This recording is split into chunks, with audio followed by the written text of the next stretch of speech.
좋으신 하나님 감사합니다. 이 시간에도 부족한 자를 세워주셨사오니 종의 입술을 사용하셔서 말씀에 지혜와 지식과 능력 주시고 정말 우리 모두가 주의 말씀에 인하여 은혜 받기에 부족함이 없도록 우리를 축복해 주시옵소서. 말씀이 살아있다는 사실을 나로 증명되어질 수 있도록 역사하시고 내가 증인이 되어 내가 증거가 되어 주 앞에 또 많은 세상 앞에 말씀이 생명된 그 생명을 증거할 수 있는 능력 있게 도와주시옵소서. 주의 입술을 통하여 우리에게 전해주신 그 말씀이 정말 나로 나타나며 나로 되어진 그 말씀을 인하여 또한 하나님이 살아계신 것이 증명되어지는 역사가 있도록 우리를 축복해 주시옵소서. 오늘도 말씀이 듣는 모든 심령들 큰 복을 주시고 우리 하나님께서 어떤 모양으로든지 또 어떤 곳에서 말씀을 들을지라도 함께 하시고 큰 은혜로 역사하여 주시옵소서. 함께 하시기를 원하며 예수 이름으로 축복하고 기도했습니다. 아멘. 자, 요한복음 15장 요한복음 15장 1절에서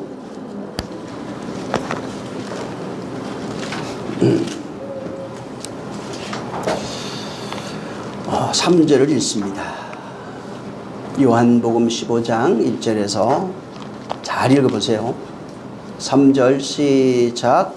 내가 참 포도나무요 내 아버지는 그 농부라. 물은 내게 있어 가시를 맺지 아니하는 가지는 아버지께서 이를 제해 버리시고 무릇 가시를 맺는 가지는 더 가시를 맺게 하려 하여 이를 깨끗게 하시느니라. 너는 내가 일러준 말로 이미 깨끗하였으니. 예.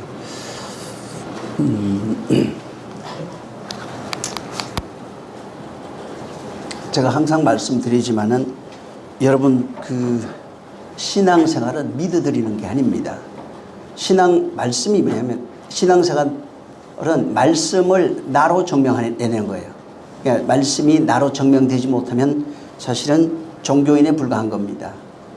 그러니까 주님이 하신 말씀들을 그래서 깊이 좀 봐야 되고 나중에 꼭 또 지난번에 8절 읽었지만은 그 8절까지 꼭 읽어보셔야 돼요.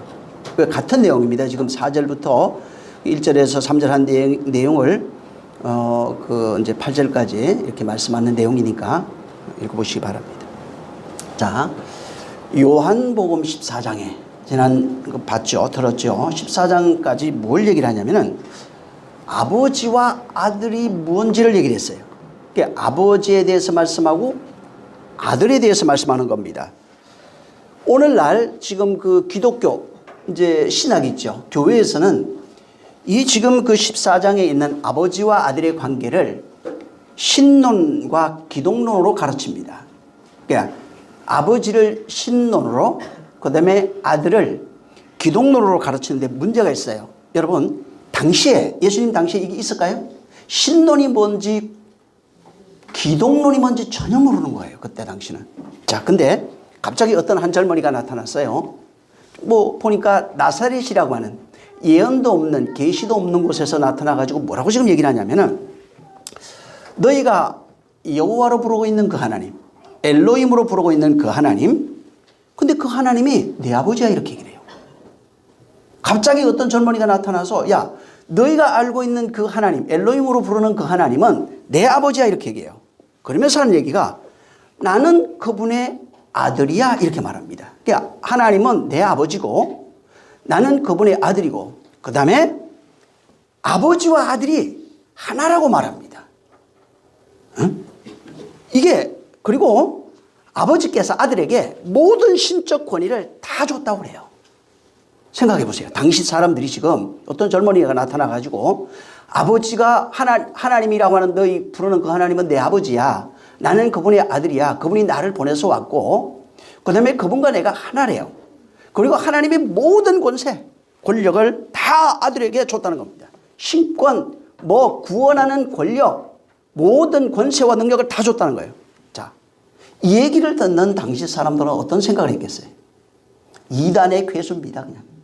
얘기할 것도 없어요. 들을 필요도 없고, 듣고 싶지도 않아요, 그냥. 이건 충격적인 이야기고, 예? 이단이 아니면 이런 얘기를 할 수 없는 존재예요. 근데 구약 유대 신학이 충만했던 당시에 이런 신론, 구원론, 또 아버지께서 아들로 말미암아 구속하시는 이런 구속론에 관한, 기독론에 관한 모든 것을 선포했을 때 과연 이들이 받는 충격은 엄청났을 겁니다. 자, 그래서 이것을 우리가 좀 이해해야 됩니다. 아버지와 아들에 관해서 우리가 그냥 쉽게 오늘날 아버지가 우리 아버지야 이런 식으로 받아들이면 안 돼요. 그리고 왜 그렇게 아버지에 대해서 정말 자세하게 설명하고 있는지 14장까지 들었던 이야기를 꼭 다시 한번 보시기 바랍니다. 자, 14장에 아까 얘기한 것처럼 아버지와 아들에 관한 얘기입니다. 근데 15장에는 뭘 얘기하냐면 아버지를 통해서 권위를 이양받은 아버지께서 모든 권위를 아들에게 주셨다는 겁니다. 그래서 이 15장에는 아버지께서 아들에게 모든 권위를 주셨다 이 얘기를 하고 있고, 그 다음에 말씀이 육신되어 오신 당신, 하나님의 아들이죠. 당신과 제자들의 관계가 어떤 관계인지를 설명해요.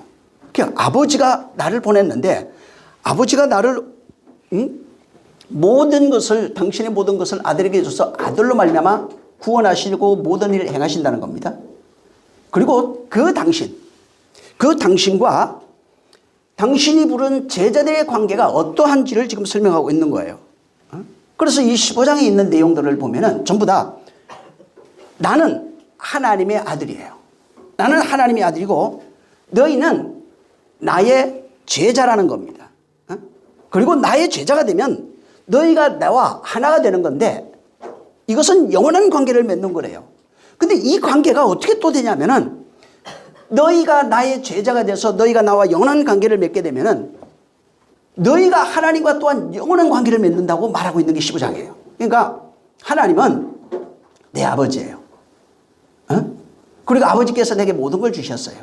그리고 이제는 내가 너희를 제자로 불렀는데 너희가 나와 하나 되면은 너희가 아버지와 하나 되는 것이고 영원한 관계를 맺는 것이라는 겁니다. 그래서 이 하나님과 영원한 관계를 맺는 이 사실은 이것으로 말이야. 아들로 말미암아 영원한 관계를 맺은 이 관계를 통해서 하나님과 이 세상과 구별된 완전히 독립된 그런 독립된 개체로서 또 구원하는 아들 안에서 구원을 받을 수 있는 개체로서 유일하다는 겁니다. 그러니까 아들은 아버지를 초월하지 못해요. 아들도 아버지를 초월하지 않는 겁니다. 아버지께서 아들 안에서 행하시는 모든 것들이 아들로 말미암아 행하시고 이루어진다는 겁니다. 그래서 지금 얘기하는 게 15장에는 다시 말하면 그냥 나로 말미암지 아니하고는 누구도 하나님과 영원한 관계를 맺을 수 없고, 만약에 나로 말미암지 않고 하나님과 영원한 관계를 맺지 못하는 사람은 어떤 사람도 구원받을 수 없다고 말하는 거예요. 그러니까 오직 나로 말미암아 아버지께서 모든 권위를 내게 주셨고 나를 통해서 구원하신다는 겁니다. 영원한 관계를 아버지와 맺고 싶으면 나와 관계를 맺어야 된다는 거예요. 나와 관계를 맺지 못하는 자는 하나님과 영원한 관계를 맺을 수 없다는 겁니다. 오직 나를 통해서 은혜 받을 수 있고 구원받을 수 있고 나를 통해서만 바로 그분 앞에 나아갈 수 있다고 하는 것을 말하고 있는 겁니다.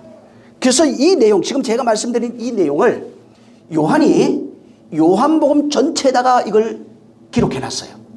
그 다음에 요한일서에다가 이걸, 요한서신이죠. 요한서신에다가 이걸 전부 다 기록해 놓은 겁니다. 그래서 아버지께서 보내신 그 아들을 통해서만 역사하시는 그 구원의 독립성, 혹은 구원의 어떤 독점성, 이런 것들을 여기다 설명해 놓은 겁니다. 자, 여기 놔두고 요한복음 3장을 한번 보세요. 35절 읽습니다. 35, 36절 시작. 아버지께서 아들을 사랑하사 만물을 다 그 손에 주셨으니 아들을 믿는 자는 영생이 있고 아들을 순종치 아니하는 자는 영생을 보지 못하고 도리어 하나님의 진노가 그 위에 머물러 있느니라. 아버지는 아들만 사랑해요. 세상을 사랑하고, 이게 좀 이해를 하셔야 돼요. 우리를 사랑하는 게 이해를 하셔야 돼요. 아들을 초월해서 사랑할 수가 없어요. 아들만 사랑하십니다. 그 다음에 만물이 어디 있냐면 그에게 있어요. 그 다음에 아들을 믿는 자만 영생이 있어요. 아들을 순종하지 않는 자는 영생이 없어요. 응? 하나님의 진노가 있어요. 하나님의 진노가 뭔지를 찾아보셔야 돼요. 그 다음에 5장을 한번 보세요. 우리가 생각하는 그런 진노 이런 것들이 아니에요. 5장 26절 시작. 아버지께서 자기 속에 생명이 있음 같이 아들에게도 생명을 주어 그 속에 있게 하셨고. 예. 아버지만 생명이 있어요. 근데 그 생명은 아들에게만 있어요. 그럼 그 생명을 가지려면 어떻게 되냐면 아들 안에 들어가야 돼요. 그래서 당신이 뭐라고 하냐면 내게 있는 자에게, 나도 그 생명을 나에게 속한 자에게 준다고 말합니다. 6장을 보세요. 40절 시작. 내 아버지의 뜻은 아들을 보고 믿는 자마다 영생을 얻는 이것이니 마지막 날에 내가 이를 다시 살리리라 하시니라. 예, 아들 믿는 자는 영생이 있어요. 믿는 자는 믿습니다 이런 게 아닙니다. 믿음을 확실하게 알아야 믿음이 뭔지 알 수 있어요. 그래서 믿음에 대해서 제가 수없이 얘기하고 있죠. 믿음은 그분과 하나 되어진 거예요. 말씀이 되어진 상태를 얘기를 합니다. 그러면 생명이 있는 거예요. 그래야 살아나요. 그러니까 아들을 초월해서 있는 것이 전혀 없어요. 요한복음 20장 31절에 보면은 예수께서 하나님의 아들이심을 믿게 하려 함이라, 또 그를 믿고 그 이름을 힘입어서 뭘 얻냐면 생명을 얻는답니다. 응? 이해하셨죠? 바로 예수께서 그리스도심을 믿게 하는 이유는 그를 통해서 생명을 얻게 하려 하심이라는 거예요. 그 다음에 요한일서 2장 22절에 아버지와 아들을 부인하는 그가 적그리스도랍니다. 그리고 23절에 아들을 부인하는 자에게 또한 아버지가 없어요. 그러니까 아들을 부인하면 아버지가 없어요. 아들을 시인하는 자는 아버지가 있어요. 24절에는 너희가 처음부터 들은 것 너희 안에 거하게 하라. 처음부터 들은 그것을 너희 안에 거하게 해야 돼요. 예수 그리스도예요. 그 다음에 처음부터 들은 것이 너희 안에 거하면 너희가 아버지와 아들과 아버지 안에 거하게 된대요.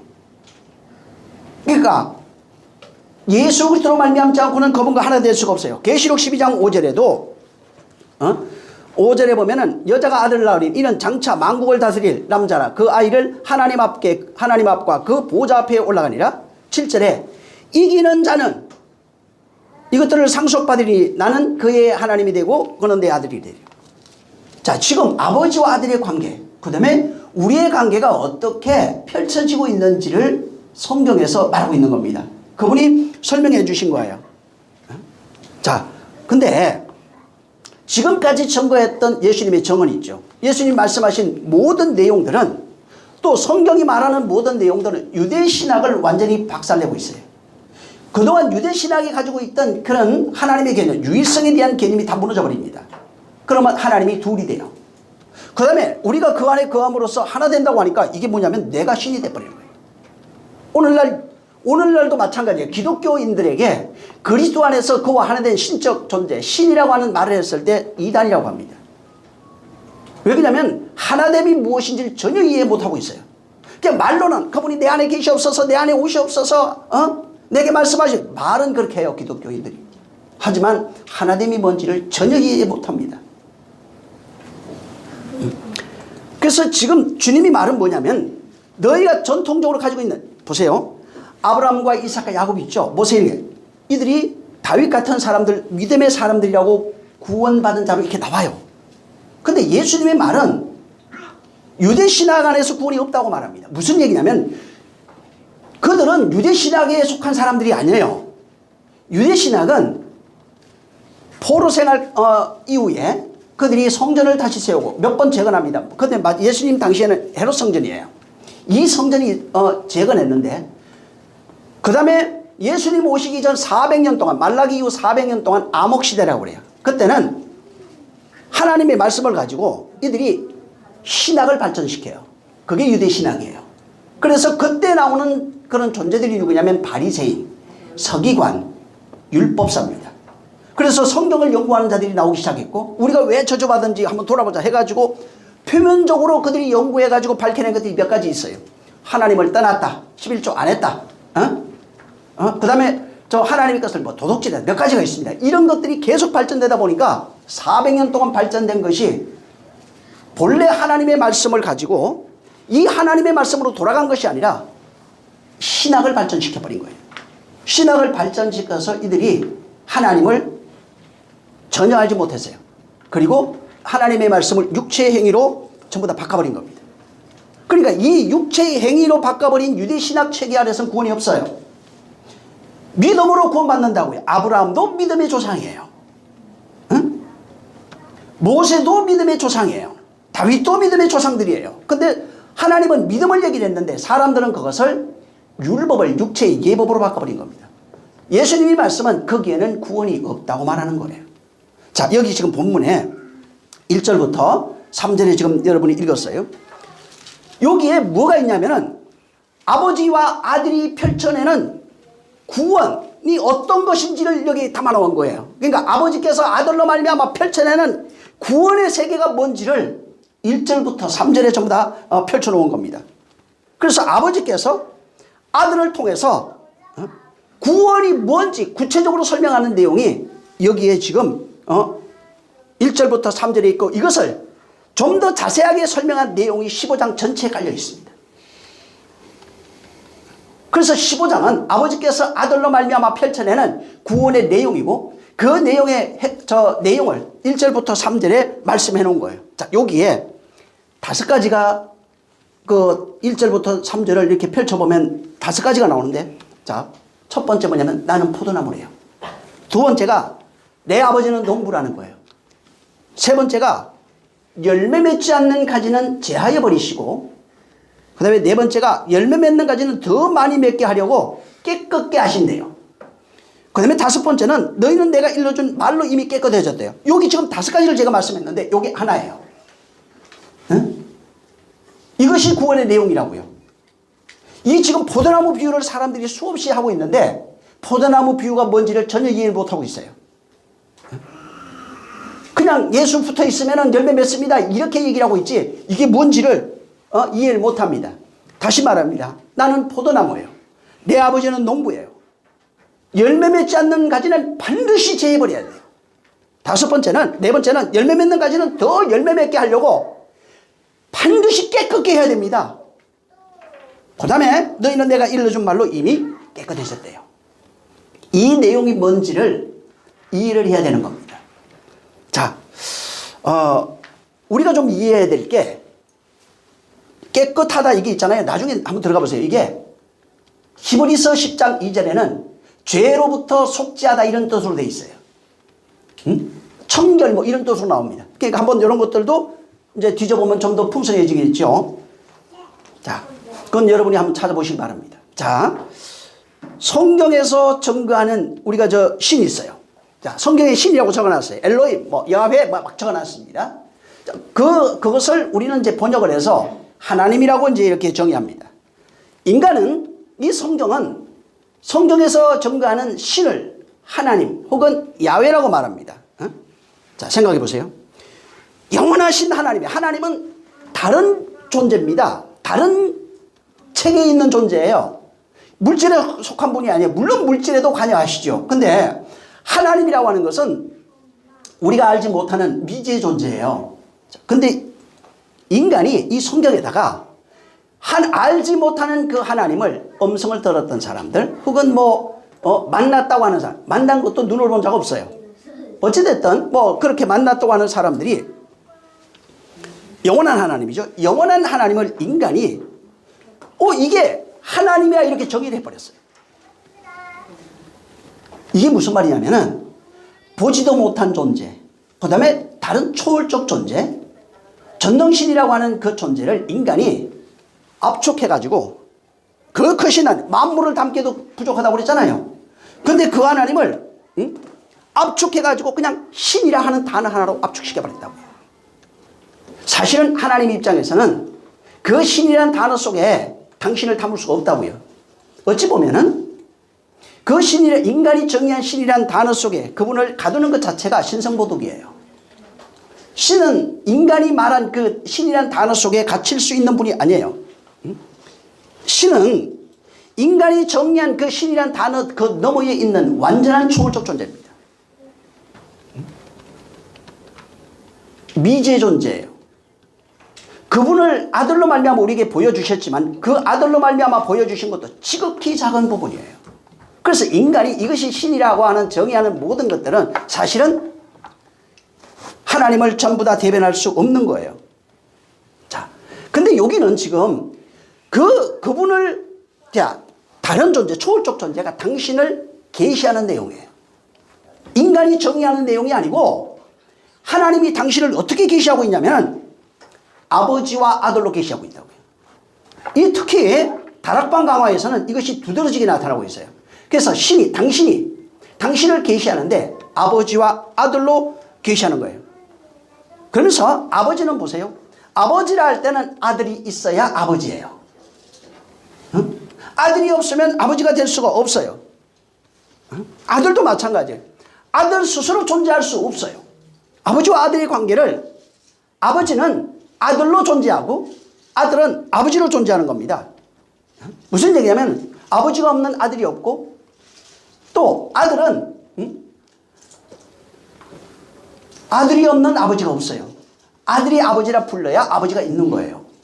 아들이 없는 상태에서 아버지라 말할 수 없는 것입니다. 그냥 아버지 해서 되는 문제가 아니라 하나님 아버지는 아들을 통해서만 증명이 되는 것이고 또 아들은 아버지를 통해서만 증명이 되는 거예요. 그래서 성경은 아버지와 아들이 간 거예요. 아버지께서 아들을 낳았다고 말하고 있고 아들은 아버지께서 아버지는 내가 그를 낳았다고 말하고 있고 아들은 아버지가 나를 낳았다고 말하는 겁니다. 그래서 여기 하나님이 당신을 계시할 때 당신을 계시할 수 있는 확실한 방법이 아들이에요. 아버지가 당신을 계시하려면 아들을 통해서 당신을 계시할 수 있는 거예요. 그래서 예수님이 오셔서 아버지가 그분이 너희가 하나님이라 부르는 그 하나님이 내 아버지야. 그 아버지가 나를 세상에 보냈다는 겁니다. 그래서 아버지가 아들을 통해서 당신을 계시하고 있고 아들은 아버지를 통해서 자신을 증명해내고 있는 거예요. 아버지는 아들을 통하지 않으면 증명해내는 방법이 없어요. 이 원리가 우리에게 그대로 적용이 돼 있어요. 그분이 그리스도라고 할 때 그리스도는 주라고 그러죠. 우리를 종이라고 그러죠. 종은 주인을 통해서 증명이 돼요. 주인은 그 종을 통해서 증명이 돼요. 그분을 아버지라고 그러죠. 우리 아들이라고 그럽니다. 그러면 아버지는 아들을 통해서 증명이 돼요. 아들은 아버지를 통해서만 증명이 되는 거예요. 그래서 예수님이 나를 증거할 리가 따로 있으니 아버지가 나를 증거하고 내가 나를 증거하고 성령이 증거하는데 너희가 성령을 받는 그날에 너희가 나를 증거할 것이다 이렇게 말하는 겁니다. 그래서 이 내용을 예수님이 요한일서에는 아버지가 있는 자에게 아들이 있대요. 아버지가 있어야 아들이 있는 거예요.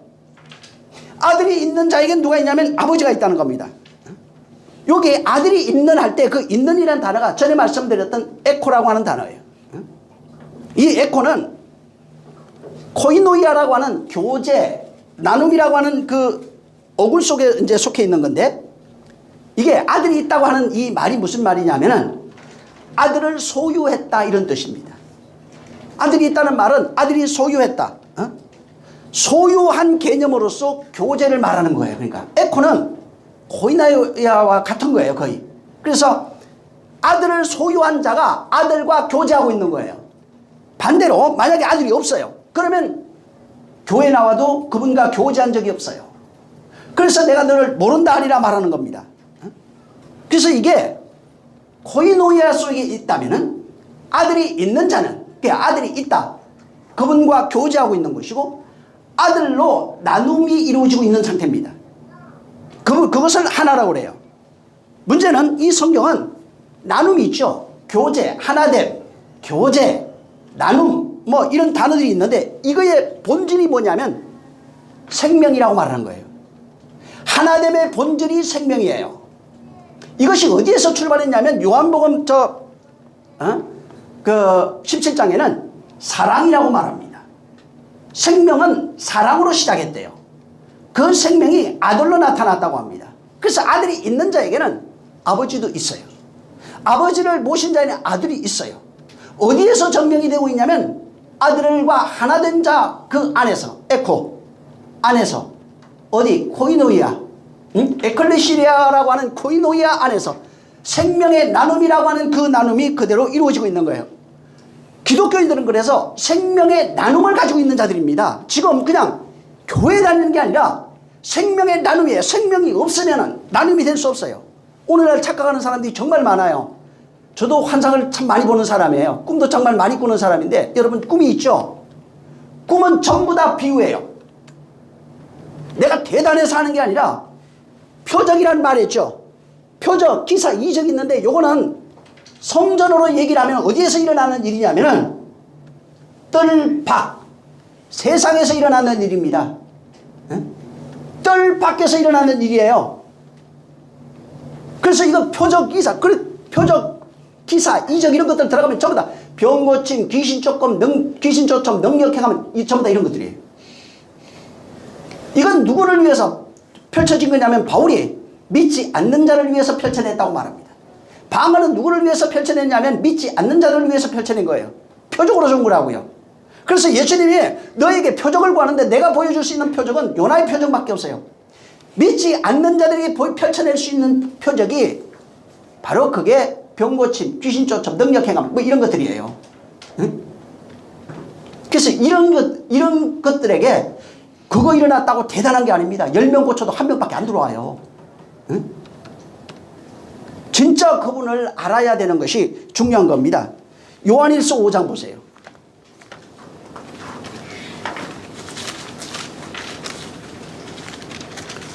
12절 시작. 아들이 있는 자에게는 생명이 있고 하나님의 아들이 없는 자에게는 생명이 없느니라. 아들이 있는 자, 그분을 소유했다는 얘기입니다. 있는 자는 완전히 그분을 소유하고, 그래서 이 에코라고 하는 단어가 있는 자라고 하는 단어에 들어가 있는데, 그게 가지다, 뭐 소유하다, 가지다, 뭐 질이다, 뭐 별게 다 있어요. 여기 획득하다, 점유하고 있다, 보유하고 있다. 그래서 들어가 보면은 이게 함께 나누고 있다고 하는 코이노이아와 같은 어근으로 되어 있다고 나와 있어요. 뭐를 나눈다는 거예요? 생명. 지금 생명의 나눔이 있냐고요. 교회 와서 봉사하고 즐겁게 예배하는 게 아니라 하나, 아들이 있는 자로 있는 거예요. 아들이 있는 자로 코이노이아가 돼야 된다고요. 아들이 있는 자로 코이노이아의 내용은, 그 본질은 생명이라고요. 다시 말해서 생명의 나눔이에요. 생명의 나눔을 교제라고 그러고 나눔이라고 그래요. 떡 나누는 거, 커피 먹는 거 말고. 물론 그건 넓은 의미의 거예요. 그건 그냥 본질이 없으면 이건 아무 소용 없다고요. 예배의 본질이 생명이라고요. 코이노이아라고요. 이 나눔이 없으면 예배가 의미가 없는 거예요. 다시 말해서 생명의 나눔이 있느냐 하는 겁니다. 나눔이 있으면 너희가 아들 안에 있고, 아들 안에 있으면 아버지가 아버지 안에 있는 거예요. 이 현실을 그대로 주님이 지금 증명해내고 있는 겁니다. 자, 예수님이 이 본문에 요한복음 15장에 보면은 아버지는 농부랍니다. 자, 하나님은 내 아버지가 농부예요. 그리고 당신을 가리켜서 아들인데, 아들은 참 포도나무예요. 아버지는 농부고 아들은 참 포도나무예요. 여러분, 여기에 참이라고 하는 단어가 알레디노스라고 하는 단어예요. 이게 뭐냐면 실제로 존재하는, 실제 있는, 이게 좀 넓은 의미로 가면은 어디로 연결되면 진리란 뜻이에요. 진리인데 알레디아가 진리란 뜻이에요. 그러니까 알레디아, 알레디노스 같은 어근에 속해 있어요. 참이란 말은 그래서 진짜, 실제, 혹은 진실, 이런 식으로 설명이 되어 있어요. 그래서 이 진리라는 단어로 이것을 썼을 때는 전부 다 알레디아라고 써요. 그러니까 이게 진리하고 같은 어근에 전부 다 속해 있는 겁니다. 근데 자, 알레디아 이것은 실제 존재하고 있다고요. 실체하고 있는 거예요. 사실 그 자체를 지금 말하고 있는 거예요. 무슨 얘기면 내가 진짜라고요. 내가 진짜 참 포도나무라는 거예요. 무슨 얘기죠 이게? 나는 포도나무야. 무슨 얘기예요 이게? 진리 포도나무라고요. 진리 포도나무. 실제 존재하는 포도나무, 이런 뜻이에요. 그러니까 직역을 해보면은 진짜로 존재하는 포도나무, 진리 포도나무, 당신을 가리켜서 포도나무라는 겁니다. 자, 이 포도나무라는, 포도나무 알죠? 일반 사람은 포도나무 모르는 사람 없잖아요. 당시에 그 농사질 때 포도 농사 많이 지었어요. 응? 자, 포도나무라고 하는 이 실체, 눈에 보이는 게 있어요. 이건 당신을 가리킨 거예요. 포도나무라고 하는 눈에 보이는 이 실체가 드러나 있는 진리라고요. 직역하면은 실제 너희 눈에 보이는 이 실체는 드러나 있는 진리라고요. 하나님이 보낸 아들은 눈에 보이는 진리의 실체라고요. 이걸 당신을 가리켜서 포도나무라고 얘기해요. 포도나무라고 하는 것은 비유입니다. 언유로 되어 있어요. 이게 포도나무는 하나님이 자기를 계시할 때 포도나무라는 것으로 굉장히 많이 계시되어 있어요. 그래서 하나님이 자기를 비유하면서 바로 내가 포도나무야 이렇게 얘기를 해요. 그 다음에 성도들에 대해서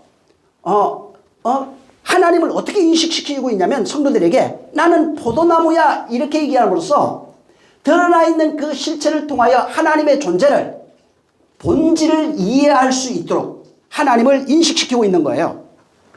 그래서 이스라엘 역사 속에 보면 하나님이 계속해서 포도나무로 계시되어 있어요. 응? 자, 농부이신 하나님이 농부래요. 비유잖아요. 이것도 하나님이 농부입니다. 근데 하나님은 농부고 아들인 예수님이 당신을 참 포도나무로 얘기를 했어요. 근데 여기 본문에는 농부이신 하나님이 참 포도나무인 그 아들을 심었대요. 심은 이유가 뭐냐면 열매를 맺게 하기 위함이라고 그래요. 자, 하나님은 농부고 농부인 하나님이 전부 다 이게 비유예요. 참 포도나무라고 하는 당신의 아들을 심었대요. 구약에는 이 심은 내용이 포도원으로 나와요. 예수님도 이걸 비유를 했어요. 심었어요. 심었는데 그 심은 이유가 뭐냐면 열매를 얻기 위함이에요. 그리고 여기 지금 본문에 포도 열매를 맺지 않는 가지는 제하여 버린답니다. 포도 열매를 맺지 않는 가지는 제하여 버린답니다. 자, 근데 가지에 대해서 5절에 설명해 놨어요. 가지가 뭔지. 5절 읽어보세요. 15장 5절. 가지가 뭔지를 설명했어요. 시작. 나는 포도나무요 너희는 가지니 저가 내 안에 내가 저 안에 있으면 이 사람은 과실을 많이 맺나니 나를 떠나서는 너희가 아무것도 할 수 없습니다. 가지가 누구예요? 자, 가지는 말씀을 듣고 있는 제자들을 지금 말하고 있어요. 우리예요. 보세요. 그러면 가지가 가지인데 말씀을 듣고 있는 가지인데 열매를 내지 못하는 가지가 있고 열매를 내는 가지가 있는 거예요. 그래서 예수님 당시에 지금 이 비유를 듣는 다락방에서 듣는 제자들을 포함해서 오늘날 하나님의 말씀을 듣는 모든 사람들이 가지예요. 그리고 이 가지가 두 개가 있는데 두 종류가 있어요. 열매 내는 가지와 열매 내지 못하는 가지가 있어요. 근데 하나님이 원하는 것은 많은 열매를 원한대요. 열매 매기를 원한다는 겁니다. 자, 여기 포도나무는 예수님이 가지라고 그랬죠. 교회가 어떻게 이루어지냐면은 하나님이 아들을 통해서 아들을 나무로 비유했어요. 그 뿌리에서 아들의 뿌리에서 올라오는 진액을 통해서 많은 열매를 맺는 그것을 교회로 표현하는 겁니다. 그래서 하나님이 아들을 통해서 만들어내는 그 열매를 교회라고 설명해 놓은 거예요. 아들로 말미암아 탄생하는 교회를 포도나무로 이렇게 비유해 놓은 겁니다.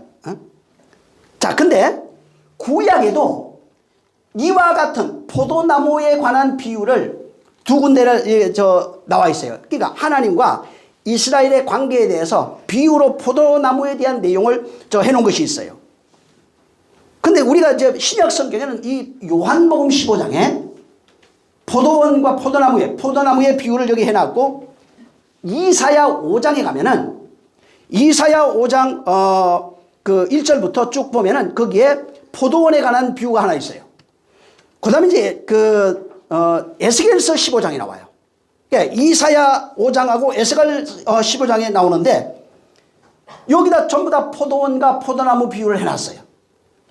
자, 근데 문제는 요한복음 15장은 이사야에 있는, 이사야에서 말하고, 이사야가 말하고 있는 포도원의 비유가 아니에요.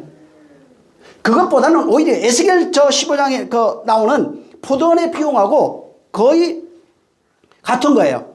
그러니까 에스겔 15장에 있는 내용을 가져다가 예수님이 그것을 인용해가지고 요한복음 15장에 저 포도나무, 포도원의 비유를 말하고 있는 겁니다. 자, 거기에도 마찬가지인데 열매를 내지 못하는 가지는 불에 던지는 겁니다. 무슨 얘기냐면 이 불에 던지는 게 뭐예요? 심판이 있대요. 하나님이 이스라엘을 심판한다는 겁니다. 그 심판의 내용을 나중에 이게 보면 뭐로 나오면 분단, 포로 뭐 이런 걸로 나와요. 이스라엘을 완전히 분리시켜버려요. 그 다음에 포로로 그냥 끌고 가버려요. 그리고 그거에 대한 이유, 왜 그렇게 하시는지, 심판하시는지, 포도를 그렇게 왜 심판하시는지에 대한 이유, 그 다음에 정당성을 거기다가 써놨어요. 나중에 에스겔 15장을 읽어보시기 바랍니다. 자, 그 목적이 뭐냐면 여기 지금 요한복음 15장에 하나님이 포도원을 두르고 포도나무를 심은 이유가 많은 열매를 맺게 하시려는 내용을 말하고 있는 거예요. 무슨 얘기냐? 아들로 말미암아 구원시키겠대요. 아들로 말미암아, 아버지께서 아들로 말미암아 구원하는 내용을 여기다가 써놓은 겁니다. 그래서 에스겔서 15장 보면은 2절에 인자야 포도나무가 모든 나무보다 나은 것이 무엇이랴? 숲속의 여러 나무 가운데 있는 그 포도나무 가지가 나은 것이 무엇이랴? 그 나무 가지를 무엇으로 제조할 수 있으랴? 그것으로 무슨 그릇을 무엇을 만들 수 있으랴? 불에 던질 땔감이 될 뿐이다. 그러니까 포도나무는 아무짝에 쓸모 없어요. 이 세상의 포도나무는 쓸데있는 데가 전혀 없어요. 이 세상에는 뭐만 써요? 불에 땔감밖에 되지 못하는 겁니다. 6절에 내가 숲을 가운데 있는 포도나무에 불에 던질 땔감이 되게 할 것이다. 그러니까 포도나무는 땔감밖에 없어요. 거기서 얻을 수 있는 것은 오직 열매예요. 그러니까 이 요한복음 15장에 농부이신 하나님이 포도나무를 심은 이유를 분명히 정해놨는데 열매를 목적으로 한다는 겁니다. 나무를 심은 이유가 열매를 목적으로 하는 거예요. 근데 자, 열매를 거두는 과정에서 잘 보세요. 열매를 거두는 과정에서 열매를 내지 못하는 가지가 있어요. 이거는 제한다고 합니다. 왜 이걸 여기 써놨을까? 포도나무 열매는 포도나무 열매를 그 열매를 맺지 않는 가지를 그냥 두면 안 돼요. 반드시 잘라내야 됩니다. 반드시 이걸 잘라내야 돼요. 왜 잘라야 돼요? 열매 맺는 가지가 더 좋은 양분을 공급받아가지고 더 좋은 열매를 내게 하기 위해서 열매 맺지 않는 가지는 잘라내는 겁니다. 여기 지금 그 포도나무 비유, 에스겔도 마찬가지인데 이 포도나무 비유에 뭐가 공통적으로 있냐면 이 요한복음도 마찬가지인데 하나님의 심판이 있어요.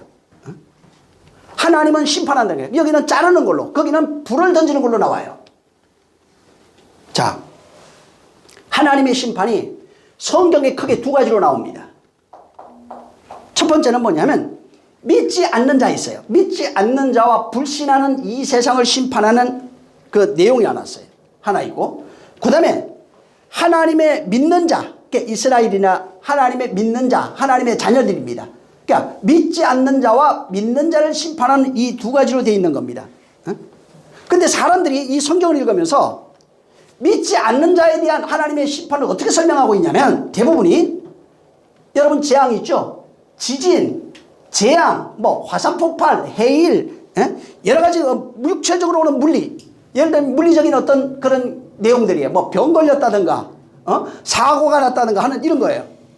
그래서 눈에 보이는 것, 육체적으로 경험되어지는 것, 이런 것들을 가지고 하나님의 심판이라고 합니다. 쉽게 말하면 이 세상, 내가 살아가는 동안에 이 세상에서 일어나는 모든 그런 전쟁, 뭐 기근, 재난, 환난, 이런 모든 것들, 재정적 어려움, 육체적인 질병, 이 모든 것을 포함해서 어떤 문제가 왔을 때 뭐라고 생각하면 하나님의 심판이라고 그래요. 전쟁 나잖아요. 하나님의 심판이라고 그래요. 질병 오잖아요. 하나님의 심판이라고 그래요. 이 세상 사람들이 가지고 있는 신이 인간을 심판하는 내용은 전부 다 공통적입니다. 보여지는 것, 환난, 재난, 이런 기근 이런 것들로 되어 있어요. 근데 성경은 이거하고 완전히 반대로 되어 있어요. 그건 인간이 생각하는 신이 인간을 향한 심판을 말하고 있고, 성경은 완전히 정반대로 기록하고 있어요. 잘 보세요. 하나님의 심판이 어떻게 나타나고 있냐면 요한복음 3장 보세요. 18절. 인간이 생각하는 그런 심판이 아니에요. 성경 하나님은. 근데 사람들이 그걸 그렇게 만들어버린 거예요. 3장 18절 시작. 저를 믿는 자는 심판을 받지 아니하는 것이요 믿지 아니하는 자는 하나님의 독생자의 이름을 믿지 아니하므로 벌써 심판을 받은 것이니라. 믿는 자는 심판을 안 받았는데 안 믿는 자는 이미 받았대요. 근데 받았다고 하면서 뭐를 얘기하는 거예요. 안 믿는 게 받은 거예요 이렇게 얘기했어요. 안 믿는 게 받은 거예요. 로마서 나중에 여러분이 이거 나중에 꼭 읽어보세요. 1장. 로마서 1장.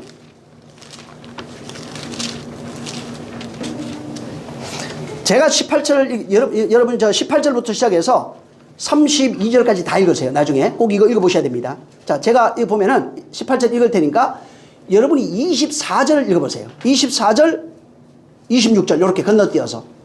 자, 18절. 하나님의 진노가 진리를 막는 사람들의 모든 경건치 않은가 불의에 대하여 하늘로부터 나타난대요. 그러니까 하나님의 심판이 나타난대요. 자, 24절 시작.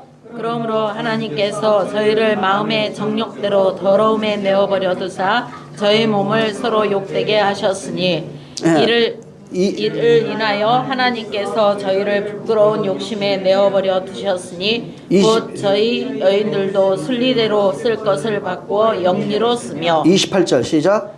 또한 저희가 마음에 하나님 두기를 싫어하매 하나님께서 저희를 그 상실한 마음대로 내어버려 두사 합당치 못한 일을 하게 하셨으니. 이거 보세요.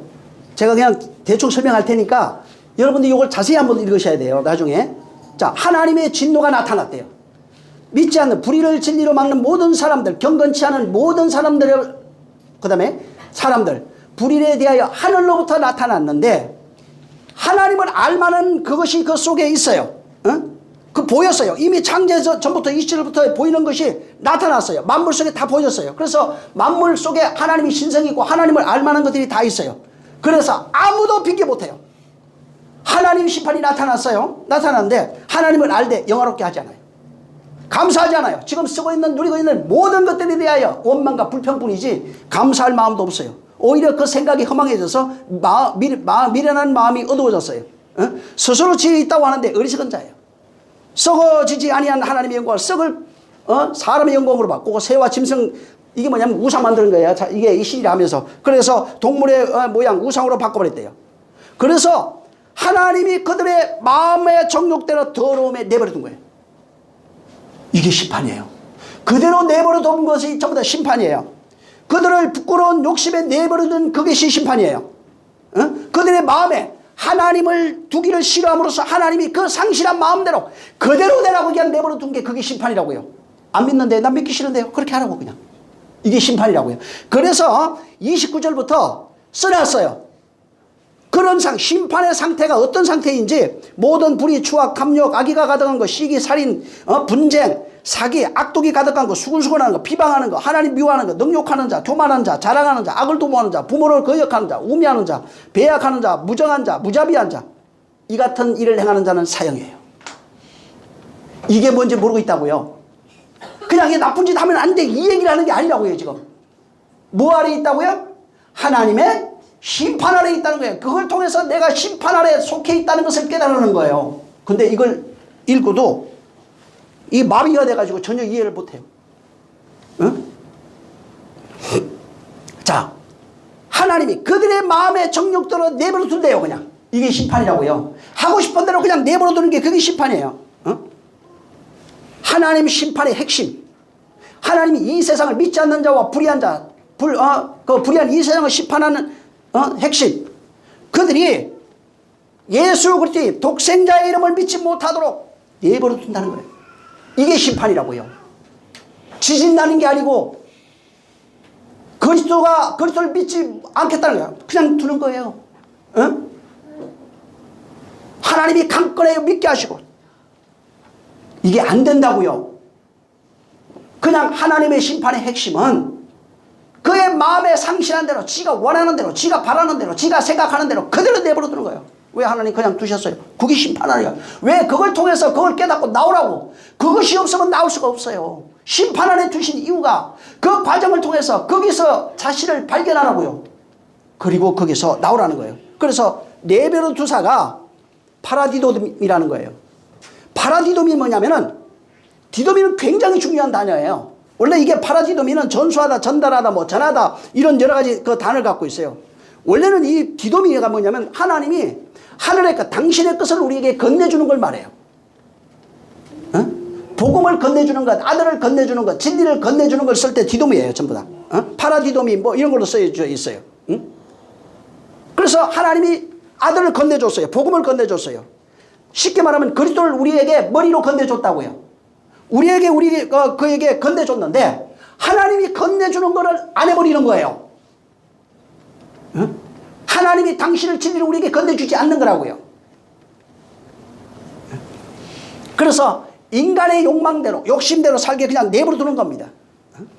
그래서 내버려 두사가 그 들어가 보면은 하나님이 건네줘야 될 것이 있는데 건네주지 않는 거예요. 왜? 거기에서 그것을 깨달을 때까지. 깨닫지 않으면 그것을 받을 수가 없어요. 왜? 요구하지 않으니까. 절대로 구걸하는 자가 되지 않으니까. 그래서 구걸이, 기도라고 하는 단어 속에 구걸이 전부 다 들어가 있습니다. 구걸을 모르면 기도를 몰라요. 그래서. 그래서 하나님이 사람의 마음에 원하는 대로, 자기 욕심대로, 욕망대로, 그냥 나 싫은데요? 알았어. 내가 하고 싶은 대로, 말하고 싶은 대로, 생각하는 대로 그냥 내버려 두는 거예요. 그게 하나님의 진노와 심판 안에 있다는 겁니다. 자, 그 다음에 성도가 받는 심판이 있어요. 지금은 이거는 믿지 않는 자, 세상을 향한 심판을 말해요. 요거는 지금까지 읽은 거는. 자, 근데 또 하나 심판이 나와요. 또 하나 심판은 뭐냐면 성도에 대한 심판이에요. 자, 성도에 대한 심판은 어디에서 나타나냐면은 그렇게 보이는 이런 것들이 아니고 내면에서 일어나는 심판을 말합니다. 믿는 자 마음에서 일어나는 그런 심판을 말하는 거예요. 자, 하나님이 뭘 기대하죠? 열매를 기대한다고 그랬죠? 열매를 맺기를 원해요. 자, 하나님이 포도나무를 심고 너희는 가지래요. 우리가 가지예요. 자, 하나님이 가지에서 열매가 나와요. 열매가 나오는데 가지에서 열매를 내려면은 하나님이 농부죠. 열매 원하죠. 가지에서 열매를 내려면은 열매 맺지 않는 가지를 잘라야 돼요. 이게 뭐예요? 열매 맺지 않는 가지가 뭐예요? 우리 안에서 일어난다고 그랬죠. 옛사람 자아의 가지, 욕망의 가지예요. 하나님이 여기 말하고 있는 이 비유는 열매 맺지 않는 가지가 뭐냐면 옛사람을 말해요. 욕망을 말해요. 하나님이 그 욕망의 가지는 절대로 하나님이 원하는 열매를 낼 수가 없어요.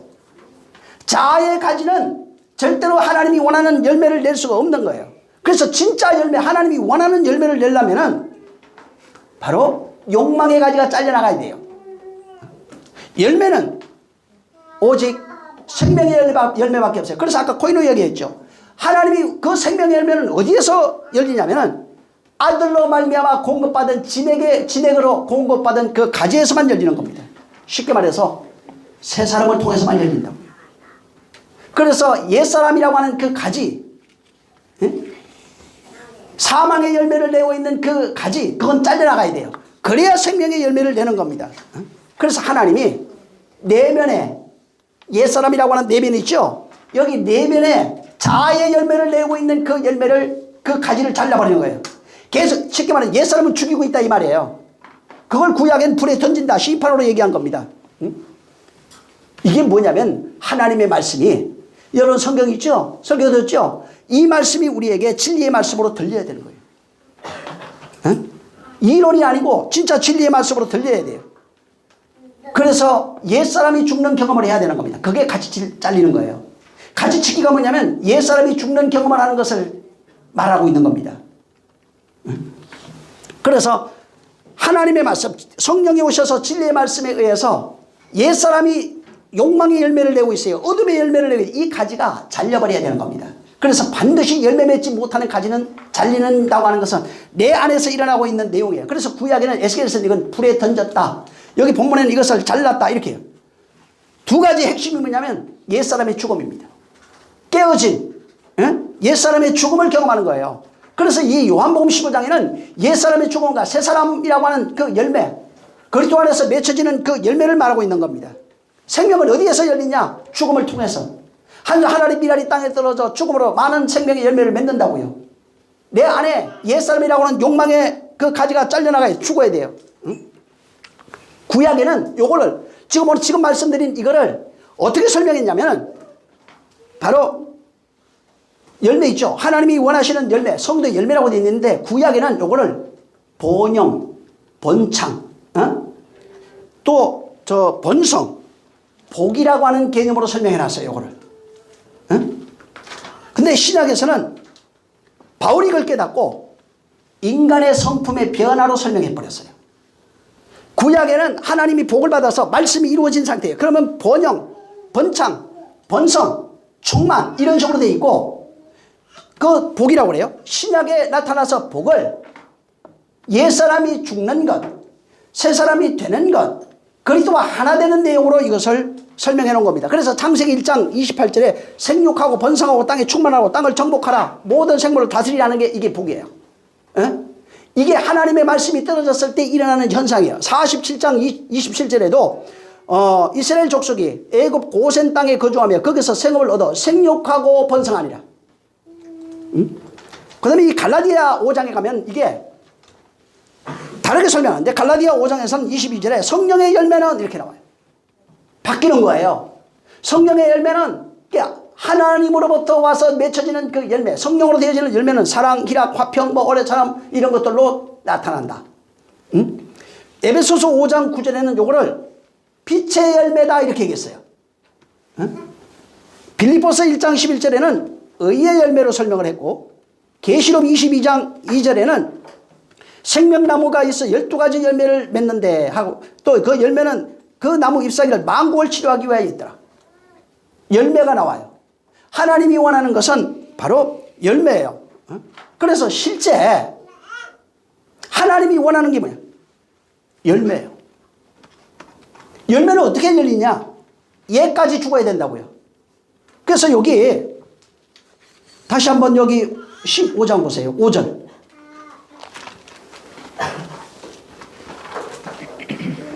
자, 시작. 나는 포도나무요 너희는 가지니 저가 내 안에 내가 저 안에 있으면 이 사람은 과실을 많이 맺나니 나를 떠나서는 너희가 아무것도 할 수 없습니다. 열매를 낼 수 있는 방법에 대해서 쭉 얘기해놨어요. 하나로 있어야 된다고요. 네와 내가 하나로 있지 않으면 절대로 열매를 맺을 수 없어요. 그리고 또 2절에 아까 봤죠. 열매를 내지 못하는 나무의 가지는 반드시 죄집니다. 죄해야 됩니다. 이것이 우리 안에서 일어나는 내용의 심판, 하나님의 심판의 내용을 설명해요. 구원이 어떻게 이루어지는지를 얘기하고 있다고요. 아버지께서 아들로, 그 다음에 아들 안에 속한 교회로 어떻게 이루어지는지, 구원이 어떻게 설명이 되고 있는지 이걸 얘기해 놓은 거예요. 2절에 가지가 열매 맺지 않는 가지는 율법의 가지입니다. 이걸 옛사람이라고 그래요. 반드시 죽어야 됩니다. 근데 사람들이 옛사람 죽인다 그러면 아유 죽여주세요. 안 죽어요. 응? 말씀이 깨달아 신비에 새겨지지 않으면 안 죽어요. 내 욕망이라고 하는 건 여러분 삶을 통해서 그냥 펼쳐져 있어요. 그냥 옆에 숨 쉬고 꿈을 꾸면서도 일어나서 눈 뜨고 난 이후로부터 펼쳐지는 모든 삶이 나를 증명해내고 있어요. 내가 어떤 사람인지를. 응? 하나님이 왜 거기에 두느냐? 그거 심판이라고 그랬죠. 심판의 목적을 뭐라고 얘기했어요? 구원하려고. 깨달게 하려고. 네가 그 사람이야. 그런 상태야. 너 하나님이 없어. 마음에 하나님이 없는 상태야. 사망 아래 있는 거야. 어둠이야. 흑암이야. 저주야. 이렇게 얘기하고 있다고요. 근데 그걸 통해서도 못 깨달아요. 못 깨달으면 어떻게 돼요? 계속 그 상태에 있는 거예요. 믿어드리면 구원받는다고 못 공부했습니다. 구원은 이 땅에서 이루어지지 못하면 아무 소용이 없어요. 이 땅에서 예수님 오시는 꿈 꿨다고 해서 그날의 마지막에 그 사람 구원해내는 게 아니에요. 왜 그 꿈 꿨을까? 나 많이 꿨거든 사실은. 실제 환상도 봤어요 그거는. 왜? 정신 차리라고. 정신 차리라고. 그러니까 정신 바싹 차리라고. 근데 그걸 대단해서 내가 신령해서 그런 게 아니라고요. 근데 사람들이 그거 착각하고 있는 거예요. 지금 그분이 원하는 것은 열매를 얻으시려고 그래요. 그래서 여기 2절에 열매 맺지 않는 가지를 잘라내야 많은 열매를 맺을 수 있다. 근데 열매 맺는 열매 맺지 못하는 가지가 잘려지지 않으면 열매 못 내는 겁니다. 근데 중요한 것은 3절 읽어보세요. 3절 시작. 너희는 내가 일러준 말로 이미 깨끗하였으니. 기가 막힌 말씀을 했어요. 그냥. 내가 일러준 말, 요한복음 6장에 가면은 그 말에 대해서 얘기를 해요. 내가 하늘로부터 온 떡이다. 내 살을 받아 먹어라. 내가 하늘로부터 온 음료다. 내 피를 받아 마셔라. 내가 너에게 말한 지금까지 설명했던 살과 피가 뭔 줄 아느냐? 63절에 내가 이르는 그 말이다. 그게 영이다. 그게 생명이다. 그리고 아들이 있는 자에게는 다들. 응? 그분과 우리가 하나 되는 거예요. 근데 얘까지가 안 죽어요. 안 죽으면 안 되지. 어떻게 생명의 열매 맺습니까? 얘까지가 반드시 죽어야 생명의 열매를 낼 수 있는 거예요. 근데 옛사람 안 죽어요. 안 죽으면서 나 구원해 주세요. 성령이 오신 이유가 뭐예요? 옛사람 죽이려고 왔는데 안 죽으면서 생명의 열매를 낼 수 있다고요? 못 냅니다. 구원받았다고요? 구원은 그분에 의해서 만들어져요. 근데 내가 협조하지 않으면 되지 않는 겁니다. 그거. 정말 그분이 만들어내시려고 하는 것은 생명의 나눔이 있어야 되는 겁니다. 그걸 교회라고 합니다. 여기 그래서 내 말로 내가 일러준 그 말이에요. 내가 이러는 말이 뭐예요? 진리라고 그랬어요. 내가 이러는 말이 생명이라고 그랬어요. 이 진리인 그 말, 너희 안에 생명이 되면 뭐가 됐다고요? 여기 깨끗하다네요. 17장에 가면 이걸 다시 설명을 해요. 아버지의 말이 아버지 진리인데 그 말로 저들을 거룩하게 하옵소서. 그래서 거룩, 깨끗함, 이런 청결 이런 거 들어가면 전부 다 그 말, 생명으로 다 연결되어 있어요. 그것이 지금 너희 안에 있느냐는 거예요. 그것으로 네가 지금 깨끗해져 있는 거예요. 그래서 아까 청결 얘기했잖아요. 깨끗하다 들어가면은 청결이에요 다. 죄에서 속죄돼서 깨끗해진 상태. 그리고 그것이 어떻게 이루어지냐? 내 말로 됐다고요. 그 말이 너희 안에 있으면 내가 너희 안에 있는 거예요. 생명이 있는 거예요. 바로 주님과 하나 된 것입니다. 성경에 지금 여기도 마찬가지예요. 포도나무 이렇게 비유를 해놨잖아요. 성경에 나무 굉장히 많습니다. 근데 모든 나무가 바로 이 포도나무로 연결이 돼 있어요. 그래서 모든 여러 가지 가시나무부터 해갖고 전부 다 이런 것들이 포도나무에 접붙임 당하는 겁니다. 그리고 포도나무에서 포도 열매로 비유되어 있는 교회를 말합니다. 교회는 좀 더 들어가면 나예요. 어떤 상태냐면 그분이 머리가 되고 우리는 그의 지체된 상태. 이것을 성령이 만들어 간답니다. 그리스도 안에서 연하여 그의 집으로 지어져 가는 것을 교회라고 얘기한 거예요. 그래서 아버지가 농부인데 포도를 두르고 여기에다가 포도나무를 심었어요. 그 이유는 많은 열매 맺으려고. 그게 바로 성도된 교회를 말하는 겁니다. 포도 열매 맺으라니까 여러분 오해하지 말아야 돼요. 또 다음 시간에 얘기할 거예요. 내가 힘쓰고 애쓰고 열심히 해서 열매 내라는 얘기가 아닙니다. 그거 열매 못 맺습니다. 열매는 내가 아무리 노력해도 낼 수 있는 게 아니에요. 예수 잘 믿어서 만들어내는 게 아니에요. 열매는 어떻게 내냐면 예수 자체가 내는 거예요.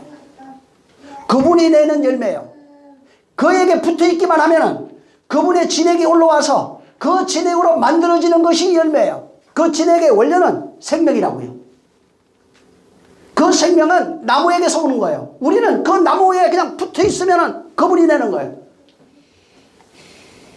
그리고 그 열매를 아까도 얘기한 것처럼 갈라디아 5장 22절에 성령의 열매로 표현해놨어요.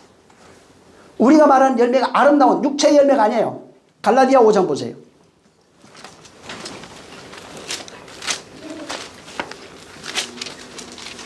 22절.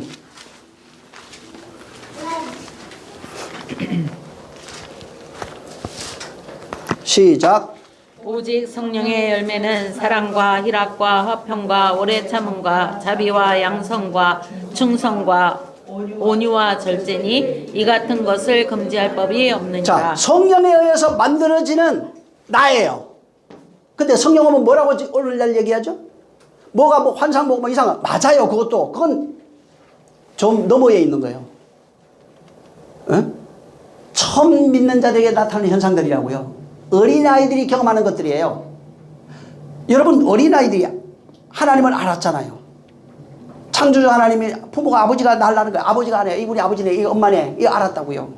응? 그래서 그 도의 초보를 갖고 있어요. 회개, 침례 뭐 하는 거 있죠? 전부 다 도의 초보예요. 이게 어디 있는 거예요? 도의 초보가 어디 있는 거죠? 바울이 말한 도의 초보는 어디에서 일어나는 거예요? 전부 다 뜰에서 일어나는 거예요. 아직 이 사람은 성소에 못 들어갔어요. 그래서 거기에 표적이 보이는데 예수 죽는 게 보여요. 거기서는. 응? 어린아이가 보는 것은 십자가에서 예수 죽는 모습들이 보인다고요. 피 흘리는 것도 보여요. 하늘이 어두워지고 땅이 갈라지는 것도 거기서 다 보이는 거예요. 거기에서 양 잡고 소 잡는 모든 것들이 거기서 보여요. 이게 어린아이 신앙이에요. 거기에 뭐가 있느냐? 회개, 침례, 뭐 열심히 이런 것들이 거기 다 있어요. 이 사람은 아직도 성소에 들어간 적이 없어요. 이게 도의 초보를 가지고 걷고 있는 어린아이들 얘기하고 청년들 있죠? 청년들 뭐라고 그랬어요? 선한 싸움을 싸웠다고 그랬죠? 이 사람들은 어디 있냐면 성소에 들어간 사람이에요. 성소에 들어가서 선한 싸움을 뭘로 싸웠어요? 어떻게 싸우는 거예요? 하나님 하늘로서 거기에 떡상, 그 다음에 거기 포도병 다 있어요. 거기 하늘로서 공급되는 예수 그리스도의 말이에요. 내 살을 받아 먹으라, 내 피를 받아 마시라는 그 내용이 현실이 일어나는 장소가 이 성소예요.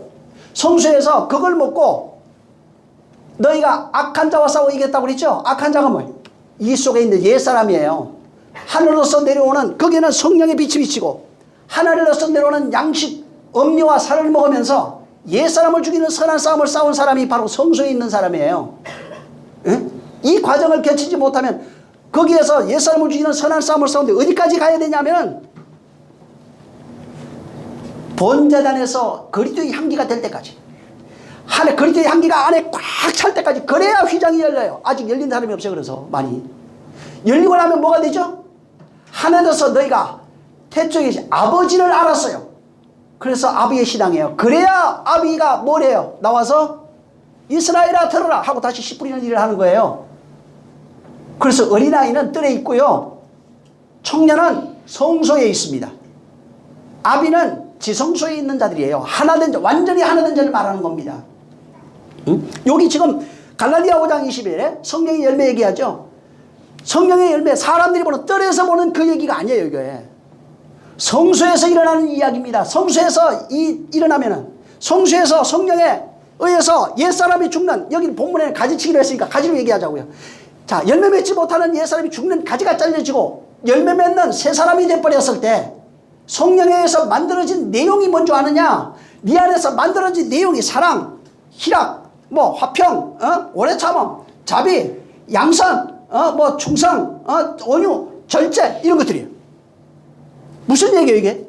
네가 완전히 바뀌었다고요. 그렇게 밖으로 드러나는 건 여러분 능력 좋아하죠? 제가 아는 목사님 이거 아주 쳐서 내가 뭐라고 그랬어요?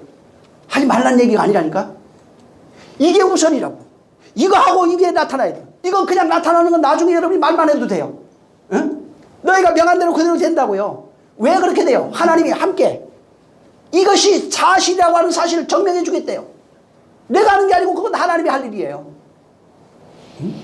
그래서 여기 지금 갈라디아 5장 22절에 나오는 모든 것은 성령에 의해서 만들어진 나의 모습, 옛사람이 죽고 새사람 된 모습을 그대로 재현해 놨어요. 에베소서 5장 9절에도 빛의 열매를 설명해요. 성령에서 만들어진 빛이 된 사람의 상태를 거기에 한번 보세요. 에베소서 어떤 상태냐? 5장 9절. 자, 시작. 빛의 열매는 모든 착함과 의로움과 진실함에 있느니라. 모든 착함, 모든 의로, 뭐 이러니까 또 육체로 착하게 이거 생각하지 마세요. 우리는 그거 넘어서야 되지. 하나님이 보실 때 착함이에요. 응? 하나님이 말씀하시는 의로움, 하나님이 말씀하시는 진실함이에요. 응? 쉽게 말해서 빛이라고 하는 말씀이에요. 말씀에 의해서 내가 하나님이 기뻐하는 완전히 빛이 된 자, 말씀이 이루어진 착한 사람, 말씀이 되어버린 의로운 사람, 응? 말씀 자체가 된 진실한 진리가 된 사람을 말해요. 응? 이렇게 완전히 바뀌어진 이게 빛의 열매라고요. 나의 속사람을 얘기해요. 옛사람이 죽고 새사람 된 사람.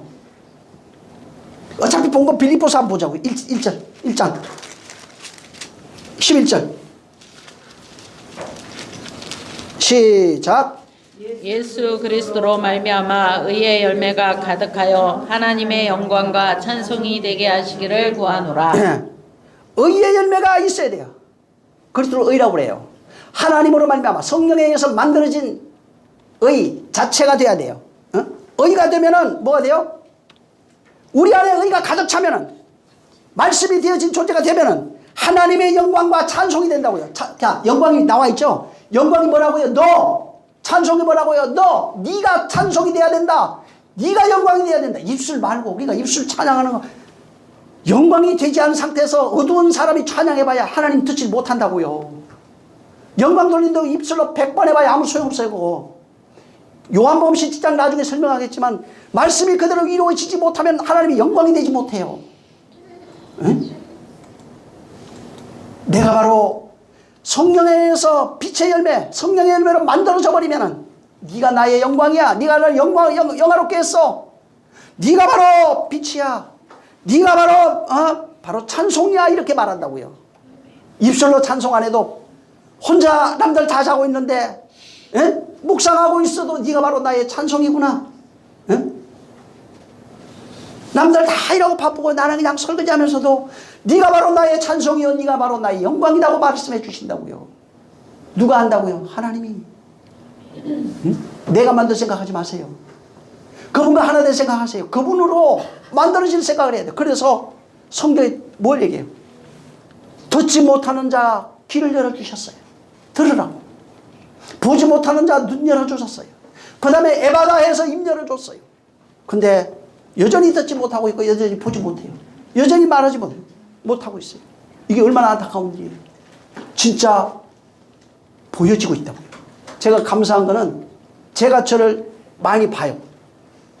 진짜로 내가 어떤 상태로 가고 있는지, 하나님 말씀하신 성경들이 무엇을 얘기를 하고 있는지 사실은 옆에 있는 사람들은 잘 모를 거예요. 근데 확연히 다르다고요. 진짜로 다르다고요. 말씀이 이론이 아니에요. 실체라고요. 그래서 내가 빛이 돼야 돼요. 내가 그냥 생명되는 겁니다. 내가 의가 되는 겁니다. 이 전체 성경에 펼쳐져 있던 모든 내용, 선함, 거룩함, 신령함, 모든 내용이 결과적으로 사랑으로 완성이 되어 있어요. 그 근본은 사랑이란 말합니다. 그래서 네가 나의 사랑이야 말해요. 그래서 뭘 어디 있든지 무엇을 하든지 그래서 두려움이 없어요. 왜? 그분이 그렇게 만들어가고 있으니까. 어떤 열심히 공부해서 이론 가지라는 얘기가 아닙니다. 실제 그분의 말씀이 이루어지는. 그래서 제가 볼 때 신앙생활 있잖아요. 많이 배워 뭐 좋겠죠. 근데 제일 중요한 것은 성령에 의해서 이끌림을 자기가 알아야 돼요. 그리고 내가 옛사람이 죽는 고난, 심판, 환난, 이런 것을 자기가 당하고 있는 걸 알아야 돼요. 제가 욕기하고 있잖아요 지금. 자기가 그걸 알아야 돼요. 그리고 그 내용이 뭔지를 알아야 돼요. 그러면은 그분이 만들어가요. 누가 만들어내는 게 아니에요. 그분이 만들어가고 있어요. 그래서 내가 이렇게 죽어가고 있구나. 옛사람이 죽는 걸 자기가 알아야 된다고요. 근데 오늘날 사람들은 안 죽어요. 내가 살라고 그러지. 끝까지 해서 이겨야 되고 싸워야 되고. 안 죽으려고 그래요. 왜? 안 죽으면 자기 손해예요. 누가 대신 죽어주는 것도 아니에요. 뭐 부모, 자식, 형제, 부부 안 죽어줘요. 그냥 그대로 있으면 사망이에요. 아무리 성경을 100번 읽었고 수많은 것들을 찬송가를 만들어내고 노래를 했어도 소용없어요. 왜? 자기도 자기 안 보이는데 뭘 찬양할 게 뭐 있어요. 정말 이와 같은 역사.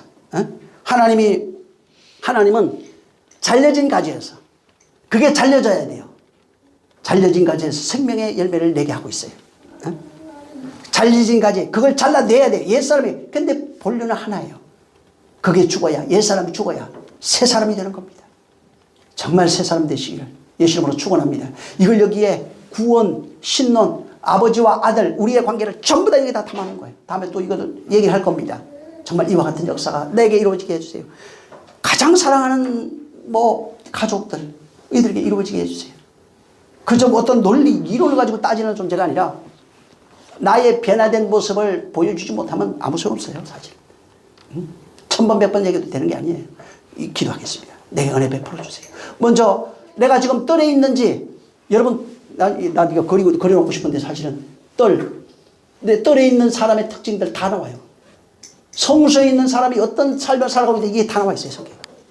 성만 지금 이론으로 아니까 그거 모르는 거예요. 지성소에 있는 사람이 어떤 삶을 살아가고 있는지를 다 알고 있어요. 지성소는 모세가 그렇게 살았어요. 기가 막히게 살았어요, 모세는. 날마다 그분이 하나님이 함께 했어요. 이게 그대로 펼쳐지고 있어요, 지금. 기도하겠습니다. 하나님 아버지 감사합니다. 하나님은 농부, 곧 아버지는 농부라 하셨고 또 아들은 포도나무라 하시고 우리는 가지라고 말씀하셨습니다.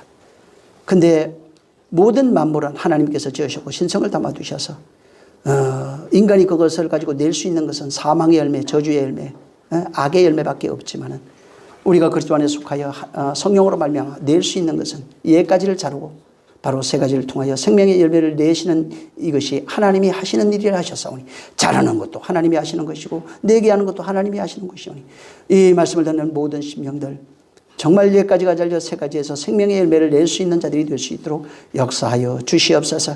그래서 그 열매를 통하여 하나님이 받으시는 그것이 바로 우리 자신이, 새 사람 된 우리 자신이 하나님의 영광요 찬송이라고 하는 사실을 깨닫고 날마다 하나님께 영광과 찬송을 돌리는 자들이 되게 하여 주시옵소서. 성령이 함께 하심을 감사하며 예수 이름으로 축복하고 기도했습니다. 아멘. 주님이 가르쳐 준 기도하고 마칩니다. 하늘에 계신 우리 아버지여, 이름이 거룩히 여김을 받으시오며 나라의 임하옵시며 뜻이 하늘에서 이룬 것 같이 땅에서도 이루어지리이다. 오늘날 우리에게 일용할 양식을 주옵시고 우리가 우리에게 죄진 자를 사하여 준 것 같이 우리 죄를 사하여 주옵시고 우리를 시험에 들게 하지 마옵시고 다만 악에서 구하옵소서. 나라와 권세와 영광이 아버지께 영원히 있사옵나이다. 아멘. 자, 감사합니다.